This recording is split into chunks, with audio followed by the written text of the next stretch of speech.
America 250 here in our nation's capital each and every month here at the All American Book Club. I'm honored to bring back to the show for the third time Jane Hampton Cook, who is obviously a good friend to the show. And we are honored to, I'm going to highlight this as you were watching on the YouTube channel, A Great and Grateful Nation. Look at this beautiful book cover. I have the ARC copy. I was very privileged to have this copy. And this is the newest book out of Jane's series for America 250, focusing on God, country, family. So Jane, welcome back to the show. Thanks for having me. Absolutely. So love all your books behind you. And I think I have all of them. Absolutely. Thanks to you. So we are highlighting A Great and Grateful Nation. There are a couple of things that we want to pull to honor America 250 as we're celebrating here every month. We're not going to just do 1 month this year. We're not just going to do July 4th. We've been doing a whole series. So I want to focus on a couple different specifics that you and I were just kind of talking about. Let's first talk about John Adams. You wanted to talk about him. Let's highlight that. And then let's jump over to integrity. Okay, that sounds great. John Adams left us a wealth of information because he wrote so frequently to Abigail and to others who know what he was thinking. And he attended a sermon on May 17, 1776, and he was awestruck by it. He went home and he wrote Abigail about it. He said that Reverend Duffield made a parallel between the cause of America and King George III with Moses and the Israelites and Pharaoh. Mm-hmm. And that really weighed on him. And this was not the only minister to do that. Many ministers were making this comparison because God rescued the out of slavery, right? And gave them freedom. And so he was awestruck. And I think he said, I feel an awe upon my mind that is not easily described, because he realized in May of 1776 that independence was coming, and he didn't know what role he was supposed to play, whether he was going to be Moses or Aaron, who paved the way for Moses. And we know that John Adams asked Thomas Jefferson to write the Declaration of Independence because he had read a number of Jefferson's writings and realized how elegant he was.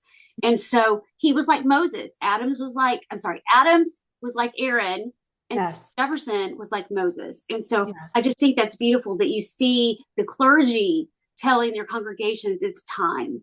And that they also quoted Galatians 5:1, it is for freedom that Christ came, therefore stand firm for freedom. And that was one of the verses they looked to that gave them some encouragement as they were dealing with really chaos. They weren't living under any government. It was really chaotic in May of 1776, just everywhere. Let's talk about the clergy, though. Let's bring it to modern day. Mm-hmm. And let's talk about the faith and the integrity component in modern day versus at the beginning of the nation. Mm-hmm. There are a lot of similarities. A lot of things really haven't changed. Yeah. And you need that integrity, and you need that sense of righteousness, I think, as well, to kind of understand the trends that are, trending negative in our culture, and to see those and to have the courage and integrity to point those things out. Right. And, especially we see an influx of communism with Mayor Mondami. Yep. And just, really just being aware of, that we are this great nation with multiple ethnicities, and that founding philosophy that we all created in the image of God, male and female. He created them, it says in Genesis, and that we are endowed by a creator, as it says. That's where it all comes from, is faith and having the integrity to realize government does not give us our rights. God gave us our rights first.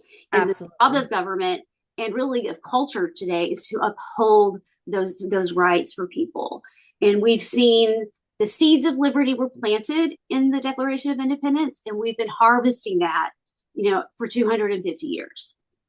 So talk to me about the book and the outline to the book. It's basically an illustrated keepsake for America's 250th birthday. How have you outlined this book for the audience, for them to go pick it up? What will they be finding in this book? So they will find an easy breezy narrative that tells you the story, shows you the story of the American Revolution. And then there are essays in the second part that touch on some of those thornier issues that we've dealt with as a society. Mm-hmm. such as, civil rights movements and where did those come from and what influenced them. But the thing that makes this book different is that there are classic paintings in this book that you've seen, Washington crossing the Delaware, but I've also used the new technology to feed the image of Thomas Jefferson not smiling in his portrait, his painting, and then you can see a version of him smiling. And so it brings them to life. So it's a mixture. It's using new technology, but the authenticity of what those people looks like. And preserving that. And it's, if you don't have a lot of time to read, this is a good thing to look through. If you want to refresh your memory, if you don't remember much about the American Revolution. But, just for me, I wanted to pull out the idea of gratitude, because I don't think we would have become a great nation if we had not practiced gratitude along the way. And I kept finding proclamations and days that were set aside by governors or the Continental Congress to give thanks to God or to pray and fast. On May 17, 1776, the day that Adams heard that sermon, the Congress set aside that day as a day for fasting and praying. And that was in giving thanks. And that was part of our culture. And I think that practice helped them process emotionally their grievances, which were numerous in 1776. As you're talking about gratitude and the fact that we are celebrating America 250, this whole year we have seen America Reads the Bible. We have seen America Prays. We have seen the National Day of Prayer. We're seeing all these powerful faith-rising communities and events around our nation to really bring people back together, as I think a lot of people have called it a divided nation. But this celebration of America 250, it's not one political side versus the other. It is bringing us back together again as one nation under God, not under any other God, but under God.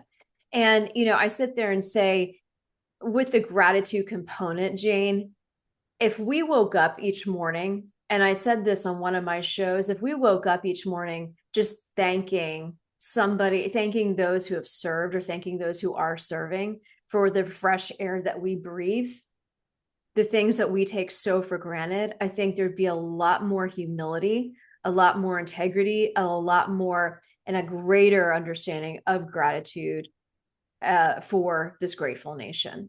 If we just woke up to those small things that are so big. Yes, I think that's a really good way to think of it and to practice. It sounds like an amazing thing that you do every morning. You've inspired me to think of it that way too. And the reflecting, and that, I wrote a book almost 20 years ago called Stories of Faith and Courage from the Revolutionary War. It's a devotional book.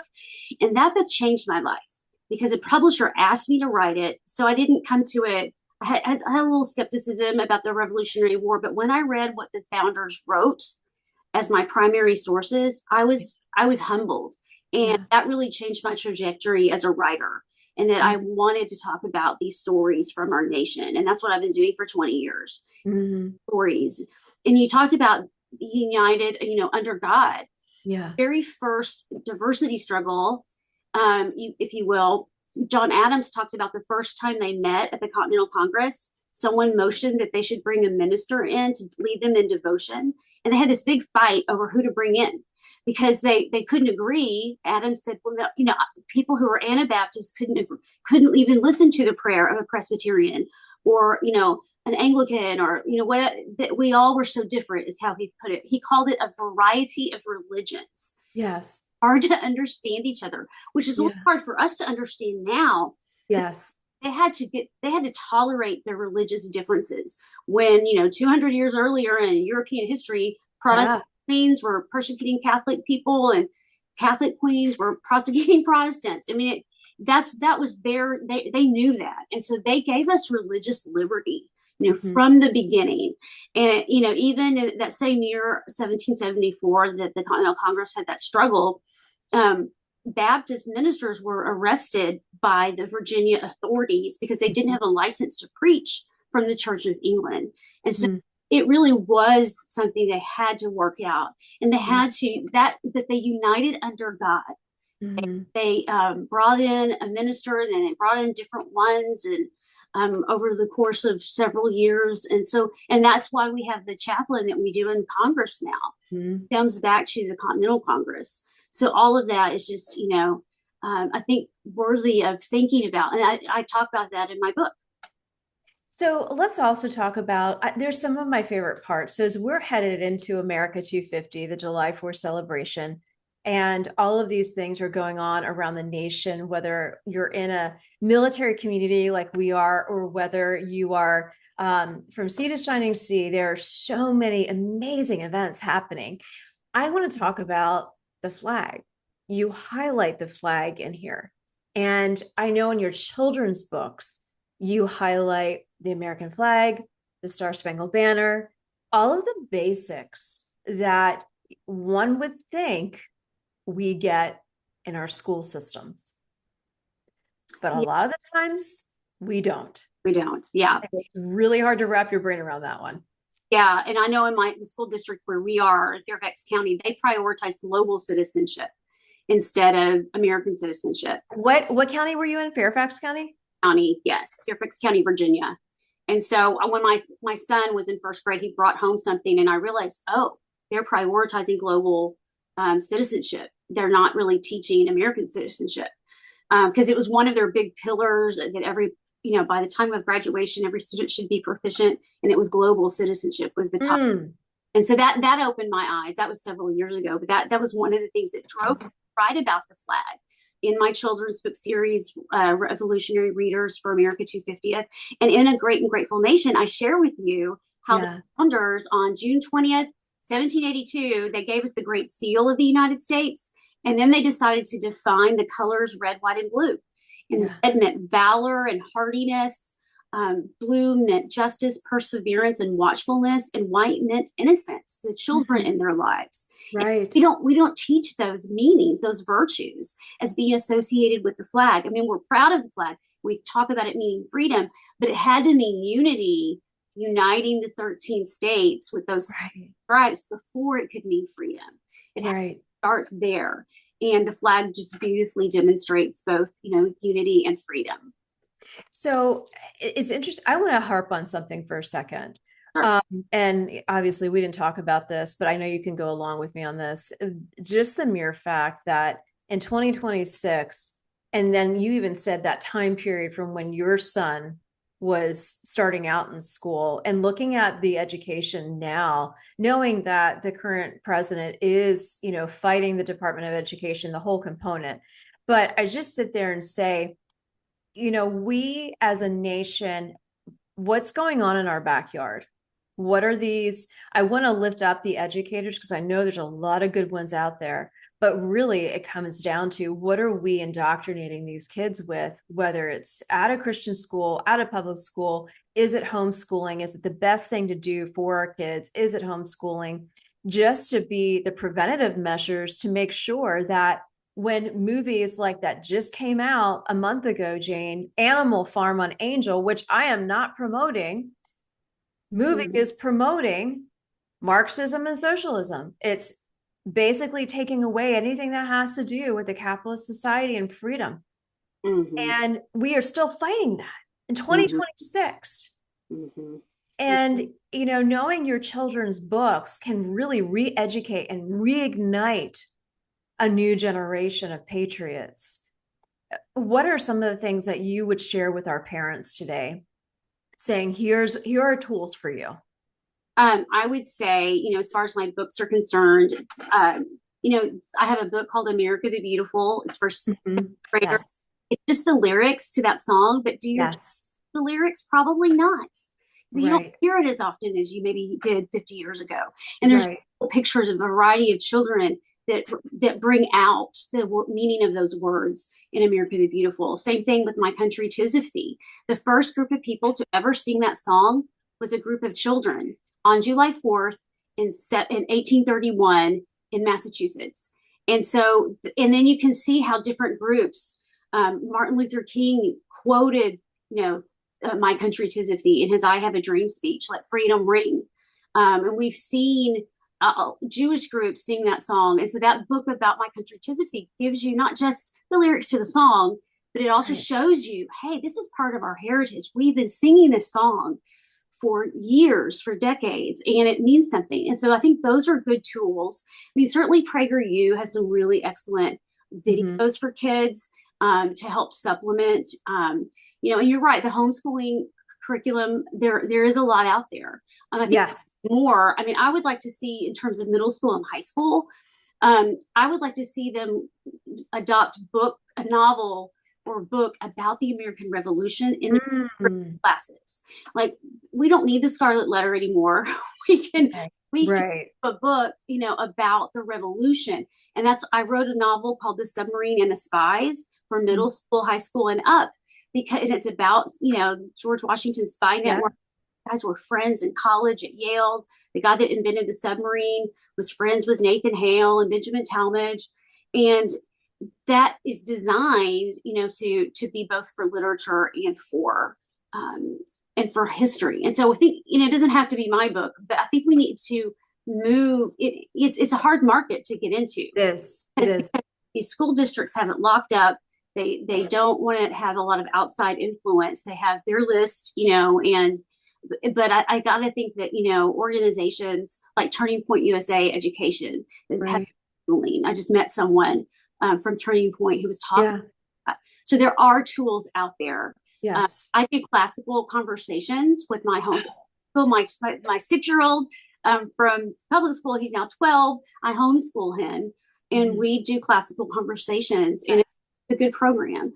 And so I do think that the homeschool market, people are more and more are homeschooling, and that's on the rise. And it's tough because you don't. Do you stay in the fight, in your public school, or do Right. you go out on your own? It's hard because this is your children. You're Yes. not, Yes. it's their lives that you're talking about. And yeah, so I do think that there's an awareness, through those organizations that I just mentioned, Right. given Turning Point. There is an awareness of it, and I think a movement to try to change some things. And so it's definitely something we need for sure. And we need to keep that conversation going, whether it's here at the All American Book Club, or whether it's you doing your book signings around the nation, or whether it is these other organizations that are out there on the front lines of freedom, trying to protect our future generations, and what they're being indoctrinated within the school systems. Let's go back to A Great and Grateful Nation really quickly. We have about a minute and a half left. Um, on a funny note, I just sit here and listen to you rattling off dates. I'm like, God bless her. I'm like, you are a true historian.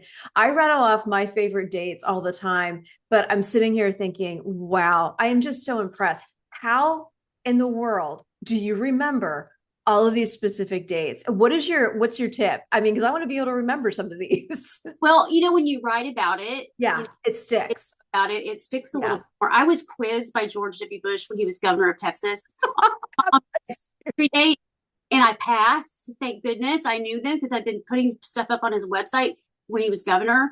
And but so yeah, that maybe kept me on my toes a little bit. Now, you served in the Bush administration, correct? Yes. Okay. Okay. Yeah, I And served in the White House under President Bush. so from that time on, and now looking at at the second Trump administration, and just seeing, patriots who are serving, who love this nation, what are, final words of seeing just the force within the White House, but also the service that we see from the First Lady's office? That's one of my favorite parts of history in our nation's history, is just looking at the First Lady's office. So having worked in the Bush administration, and I, having worked in also the Trump administration, what has been something that really stands out to you in this current day that almost reflects back on American history? I think President Trump has been so open and transparent, and Mm-hmm. he truly loves America, and that spills over. Yeah. We wouldn't have the freedom250.org organization without President Trump. And they're the ones planning some of the really big events, the race scene and things on. And he did these the fun things, but also rededicating America to God on May 17th, 2026. And so I just think they've put an emphasis on it. And I appreciate Mrs. Trump because she's really, really elevated the role of First Lady. She's speaking out against things when she needs to, but carefully and not frequently, but she's standing her ground. And I love that she's fostering the Mhm. future for foster kids, because Yes. Dolley Madison did something very, very similar. She Yeah. started an orphanage for girls in Washington, D.C., and the point was to educate them for society. And it was that was the first active service by a first lady, and Mhm. that actually coined the phrase "first lady." And so Mrs. Trump is reflecting that Yeah. all the way back 200 years ago. And so, yeah, I think they're doing a really good job, and I appreciate that he's president during our 250th. Absolutely. Well said, Jane Hampton Cook. On that note, we have wrapped this session for the All American Book Club, but I want to tell everybody, where can they follow you, get involved, and just support your powerful work? So I have a website, janecook.com, and I have a lot of articles, and you can learn about my books. My books are also on Amazon.com, Barnes and Noble, places Mhm. like that. And so that's how you can follow me. I also have a America 250 Jane on YouTube are my videos. I've been making a video a couple times a month at least about something from the American Revolution. So if you go back and watch those videos, you'll actually see you'll learn a lot about the founding of America through those videos. And I'm on TikTok as well, Jane Hampton Cook on TikTok. Wonderful. Jane Hampton Cook, always appreciate you being here. Love your work. So powerful. And thank you for educating our next generation.